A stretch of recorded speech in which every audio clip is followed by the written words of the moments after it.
Are Christians engaging in forceful conversions in India? That's what we are going to explore today.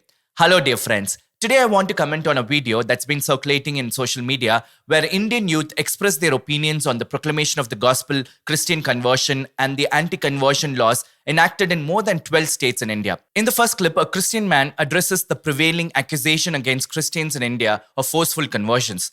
Let's listen to what he has to say. Conversion has been the biggest accusations on us Christians whenever we try and share our joy or we, preach Christianity to them. At the same time, some part of Christianity does encourage conversion. So I think there is responsibility on us as well and responsibility on the other part of the community. It is true that certain Protestant groups and certain individuals within the Catholic community may adopt a more assertive and aggressive approach in evangelizing and sharing the gospel. While their actions may stem from a missionary zeal, it is essential for the church hierarchy to address this and guide their passion towards more productive and non-imposing methods. As Saint Pope John Paul II once said, Christians are called to propose the gospel rather than impose it. Having conceded to that, now let's listen to this clip where the girl makes an excellent point about the right for religious expression and the right to know about other religions in a democratic country like India. Each one has a right to know about other religion. If somebody tells me that if you want to get converted, obviously I'll say no because I love my religion. Similarly, if you ask the people who are getting converted, if they are fine with converting their religion, then what's the problem? What's the issue? When discussing religious conversion, it is crucial to consider two key points.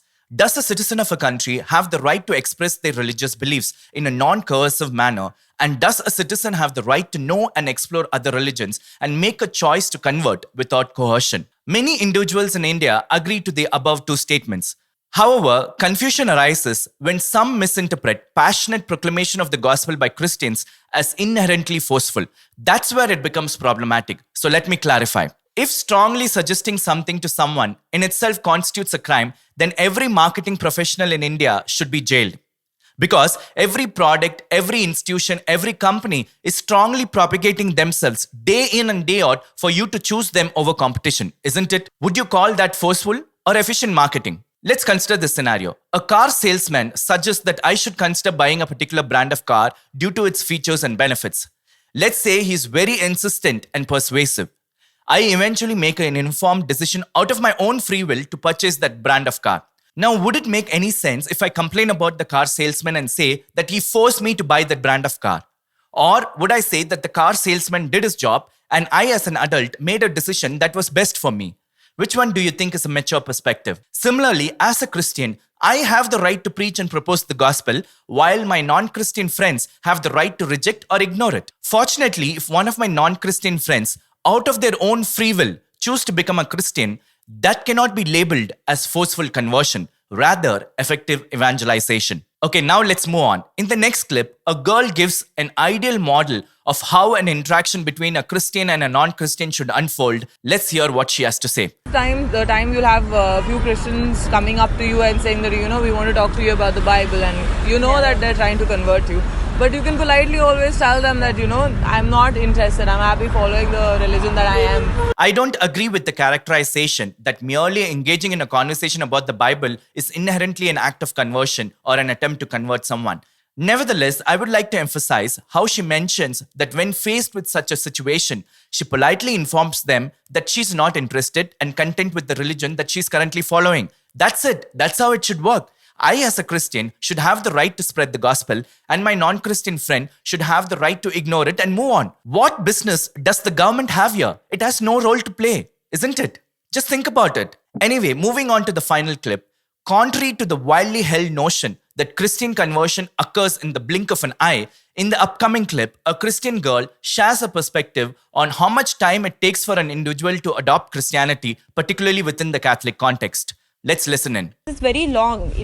For your information, we have 1 year training for that, and then if they are willing to convert themselves, then we convert. So this is not at all a forceful process, and they are making a big issue out of it in India that we are converting people forcefully. I'm uncertain about how many of you are aware that when an individual who is not a Christian expresses a desire to become a Catholic, the first step involves reaching out to the parish priest.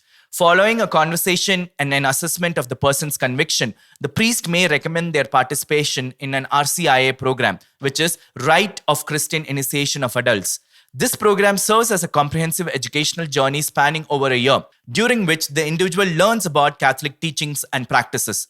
The culmination of this process typically occurs during the Easter Vigil, where the individual is formally welcomed into the Catholic Church. Now, I would like to highlight 2 key points. Firstly, the entire conversion process is initiated by the individual willingly without any form of coercion. Secondly, at any point during this process, if the individual feels they no longer wish to become a Catholic, they are free to discontinue the conversion journey and go back to practicing their old religion.